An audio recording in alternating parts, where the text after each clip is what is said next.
var Radyosu'nun 6. Milli Müzikal Премиясы.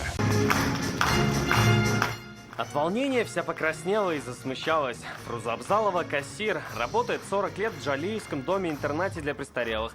Сегодня у нее на груди медаль за доблестный труд, за доблестную любовь. Люблю свою работу. А почему? Нравится работать с престарелыми.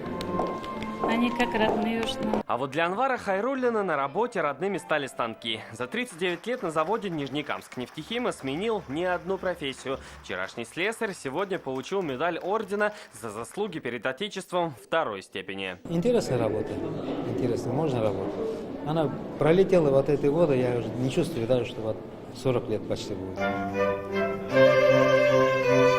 Классика из виолончели и контрабаса, десятки наград и вспышек фотокамер. Эту уже традиционную идиллию нарушил звонок Фариду Мухаммедшину.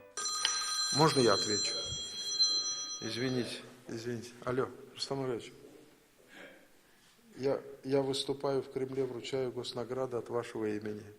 Вручаю награды в Кремле от вашего имени.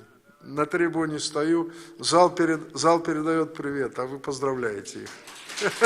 Вот, аплодируют. Я перезвоню вам. Так, президент стал участником церемонии. Награды сегодня получили 49 татарстанцев. Среди них и с медалью ордена за заслуги перед республикой сенатор Олег Морозов. Представлять такой регион, как Татарстан, это всегда чувство, что за спиной у тебя и крылья, и поддержка, и очень твердая та великая земля. Всем тем, кто из Кремля уйдет с медалями и званиями, главные слова. За огромный труд, за большой вклад в успешное социально-экономическое развитие Татарстана. А их сегодня, кажется, получили представители всех профессий.